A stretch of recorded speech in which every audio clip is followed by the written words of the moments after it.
Queridos irmãos, a paz do Senhor Jesus, estamos juntos para darmos continuidade ao nosso estudo do livro dos Salmos, na nossa leitura bíblica diária. E hoje nós vamos continuar estudando o Salmo de número 3. Nós já vimos a primeira parte do Salmo no áudio anterior, e neste áudio nós vamos dar continuidade ao estudo do Salmo 3. Por gentileza, abra sua Bíblia no Salmo de número 3 e vamos à leitura do Salmo. Farei a leitura na versão Almeida Corrigida Fiel. Senhor, como se têm multiplicado os meus adversários. São muitos os que se levantam contra mim. Muitos dizem da minha alma, não há salvação para ele em Deus. Porém tu, Senhor, és um escudo para mim, a minha glória e o que exalta a minha cabeça. Com a minha voz clamei ao Senhor, e ouviu-me desde o seu santo monte.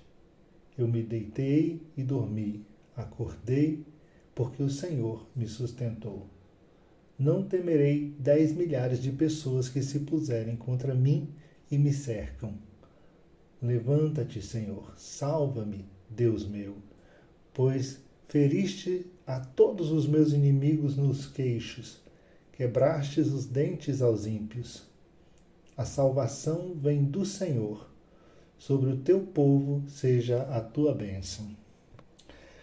Queridos irmãos, como vimos no áudio anterior, este Salmo de número 3 é um salmo escrito pelo rei Davi, em um momento muito difícil de sua vida, o momento em que ele fugia de seu filho Absalão, que consegue aliciar uma multidão ao seu redor, furtando o coração do povo com mentiras e falsas promessas.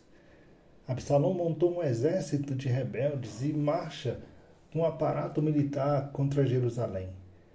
A intenção de Absalão era matar o seu próprio pai e tomar-lhe o trono, usurpar o poder. E diante dessa situação, Davi foge de Jerusalém, acompanhado de algumas pessoas da sua casa, de um pequeno exército, e de algumas pessoas que eram estrangeiros em Israel, que também seguem o rei Davi. Toda a história da tentativa de tomada de poder de Absalão e a fuga de Davi está descrita em 2 Samuel, capítulo de número 15, até o capítulo de número 18. Nós vimos no áudio passado que nos primeiros 2 versículos, Davi ele faz uma queixa diante de Deus a respeito dos seus inimigos. O quanto os seus inimigos se multiplicaram, e a forma como seus inimigos se dirigiam a ele, acusando e dizendo que não havia mais salvação para Davi. Porém, no versículo de número 3, Davi demonstra toda a sua confiança em Deus. Davi observa que Deus é o seu escudo, a sua glória e aquele que levanta ou que exalta a sua cabeça. Observe que, apesar de Davi estar passando pelo vale da sombra e da morte, seus adversários se multiplicarem e de forma insolente declararem que Deus não é o socorro de Davi, o coração de Davi continua firmado em Deus. Que a partir de agora, dando continuidade ao Salmo de número 3, nós vemos no versículo de número 4, o salmista elevando a sua voz em uma oração, em um clamor diante de Deus. Ele diz, com a minha voz clamei ao Senhor e ouviu-me desde o seu santo monte. A reação de Davi diante dos perigos que o cerca é exatamente o de clamar a Deus, o de buscar a face do Senhor. E ele diz, e ele me ouviu desde o seu santo monte. O pastor Hernandes Dias Lopes, em seu comentário expositivo do livro dos Salmos, ao comentar esse texto, ele diz, não há exército tão poderoso quanto um homem de Deus prostrado sobre os seus joelhos. Ou seja, é pela oração que enfrentamos exércitos, triunfamos nas batalhas e conquistamos vitória.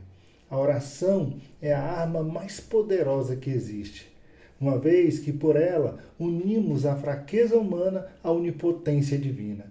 E também por ela o altar da terra é conectado com o trono do céu. Davi declara, Deus me ouviu do seu santo monte. O santo monte era o Monte Sião, onde permanecia a Arca da Aliança. Observe lá no capítulo 15 de 2 Samuel, que Davi ele pede para que os sacerdotes retornem com a Arca da Aliança e deixe que ela esteja ali em Jerusalém, que ela esteja em Sião. A confiança de Davi não estava na arca propriamente dita, mas no Deus cuja presença aquela arca representava. O rei Davi, diante das perseguições, fora afastado do seu trono. Porém, o Senhor Deus Todo-Poderoso ainda estava assentado no seu trono em Sião e continuava a controlar todas as coisas. Em meio a situações difíceis, mantenha uma vida de oração. Ore, clame ao Senhor e do alto virá o socorro para a sua vida. Após orar e clamar e buscar em Deus o seu socorro, observe que Davi, no versículo de número 5, ele demonstra toda a sua confiança, uma confiança inabalável em Deus. Ele demonstra que seu coração agora está em paz, mesmo em meio às lutas. Ele declara: eu me deitei e dormi, acordei, porque o Senhor me sustentou. É como se Davi estivesse declarando: eu mesmo, apesar de estar sendo caçado e amaldiçoado pelos meus inimigos, eu pessoalmente senti comigo a bondade do Senhor nesta própria noite passada. Davi não estava no conforto do seu palácio, na segurança do seu palácio. Pelo contrário, Davi estava dormindo, quem sabe em uma cabana, ou quem sabe até ao céu aberto. Mas uma coisa é certa, Davi conseguiu dormir na santa paz do Senhor e despertou com coragem para enfrentar mais um dia, porque a mão do Senhor lhe fora como travesseiro naquela noite. Fato é, meus irmãos, que muitas vezes, diante dos problemas, das dificuldades, nós não conseguimos sequer dormir. Nosso coração é tomado por uma ansiedade, por uma expectativa diante dos problemas, das lutas, das perseguições. Isso nos tira o sono, nos tira o sossego. Quantas pessoas que só podem dormir hoje à base de calmante? Quantos que dormem e nem querem mais acordar porque estão tomados de tristeza e de uma depressão profunda? Porém, Davi colocou a sua confiança no Senhor. Ele disse: eu me deitei e eu dormi. E eu acordei, porque o Senhor me sustentou. Davi declara: eu acordei. O novo dia, ele sempre traz novas perspectivas. Ele sempre traz novas esperanças. O salmista, no Salmo 30, versículo 5, ele diz: o choro pode durar uma noite, mas a alegria virá ao amanhecer. Warren Wiersbe, em seu comentário bíblico expositivo, ele destaca que era pela manhã que Davi costumava orar e buscar a face do Senhor, conforme descrito no Salmo de número 5, versículo 3. Davi ali declara: pela manhã ouvirás a minha voz, ó Senhor, pela manhã apresentarei a ti a minha oração e vigiarei. Davi era um homem de oração. Davi tinha por hábito buscar a face do Senhor logo pela manhã, logo ao romper da manhã.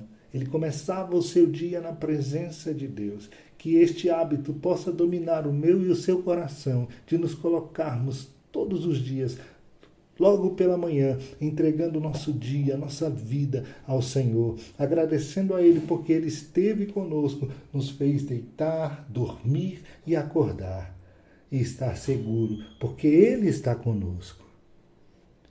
Agora, no versículo de número 6, o coração de Davi é tomado por uma coragem extrema, daquele que confia a sua vida nas mãos do Senhor. Olha o que ele diz: não temerei 10 milhares de pessoas que se puserem contra mim e me cercam. Eu não vou ter medo dessa multidão que se levanta contra mim, de todos aqueles que me cercam. Eu não temerei. Davi era um guerreiro experiente. Desde a sua tenra idade, Davi, ao cuidar do rebanho de seu pai, ele matou um urso, ele matou um leão quando estes se levantaram para atacar as suas ovelhas. Davi enfrentou o gigante Golias. Ele conquistou vitórias importantes para o exército de Israel. Porém, sua coragem, sua força, suas vitórias não eram decorrentes de sua estratégia, de sua intrepidez, de sua coragem para vencer e para lutar. Pelo contrário, Davi atribuía toda a sua vitória a Deus. Davi não tinha medo dos milhares que tomavam posição contra ele e de todos os lados o cercavam, porque ele tinha certeza que Deus estava no controle de todas as coisas. Agora ele invoca o nome do Senhor. Agora ele clama pela libertação do Senhor. Observe que no versículo de número 7 ele diz: levanta-te, Senhor, salva-me, Deus meu. E quando Deus se levanta, meu irmão, os inimigos caem por terra. Os planos dos nossos adversários são frustrados e a derrota deles é certa. Quando Deus se levanta, a terra treme, o mar se agita, os poderosos ficam perturbados. Quando Deus se levanta, a nossa oração é respondida e o nosso socorro chega depressa. Ainda no versículo 7, Davi vai dizer: feres nos queixos a todos os meus inimigos e aos ímpios quebra os dentes. Algumas traduções colocam os verbos neste versículo 7 no passado, indicando que Davi aqui está fazendo uma retrospectiva de todas as vitórias que Deus lhe concedera no passado.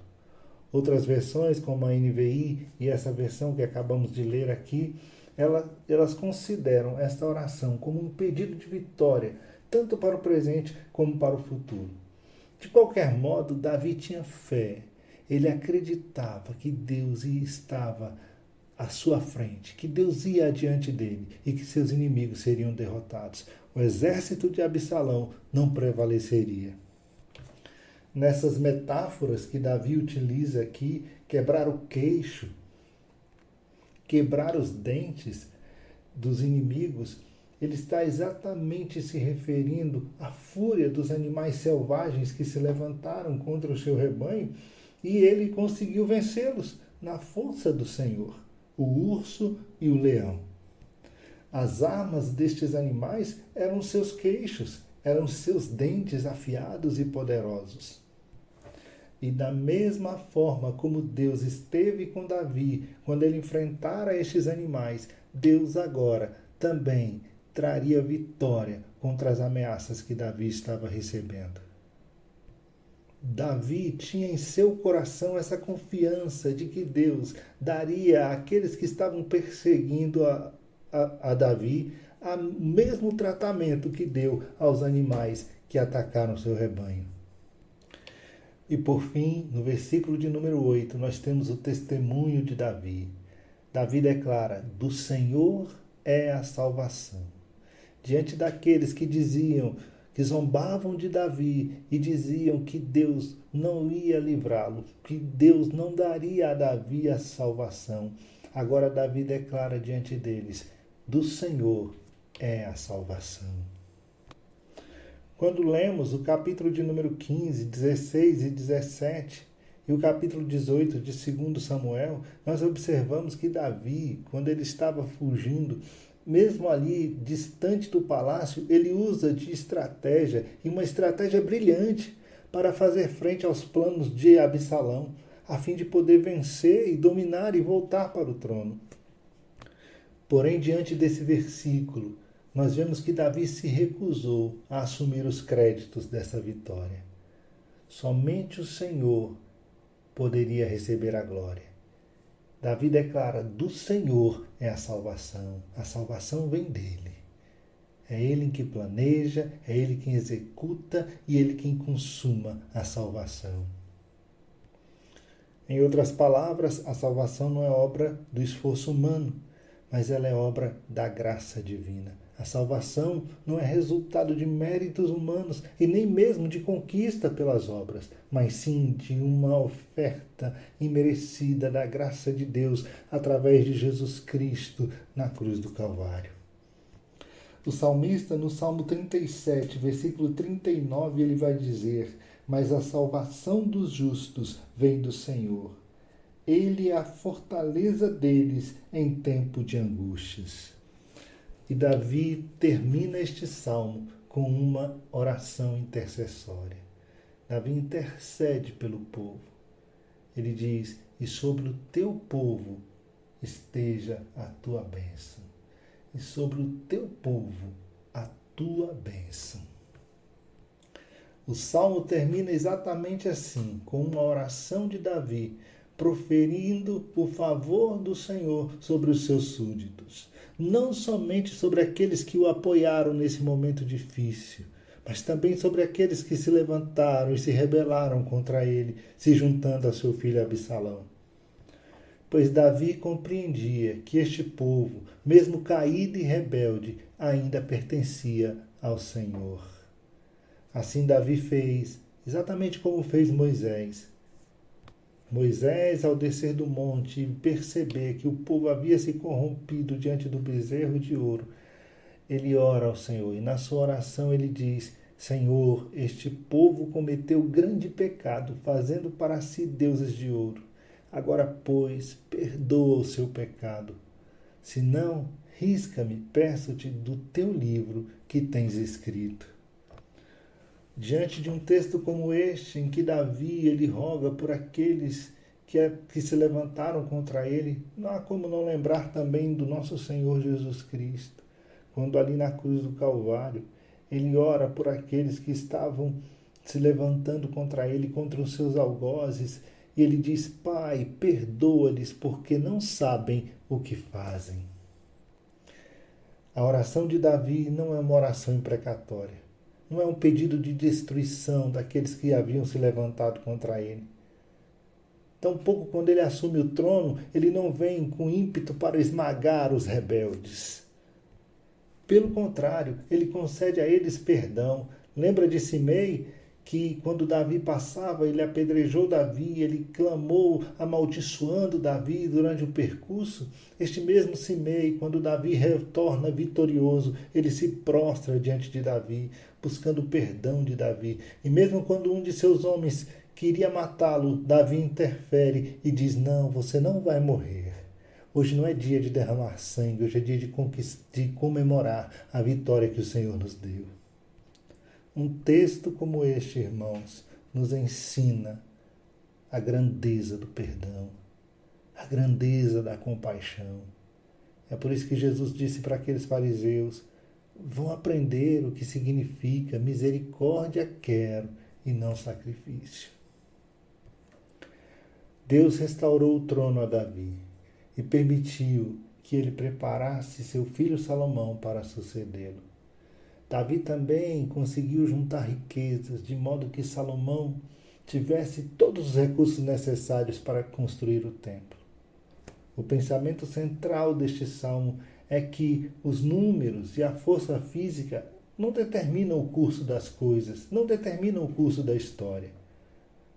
A vitória, ela está somente nas mãos de Deus.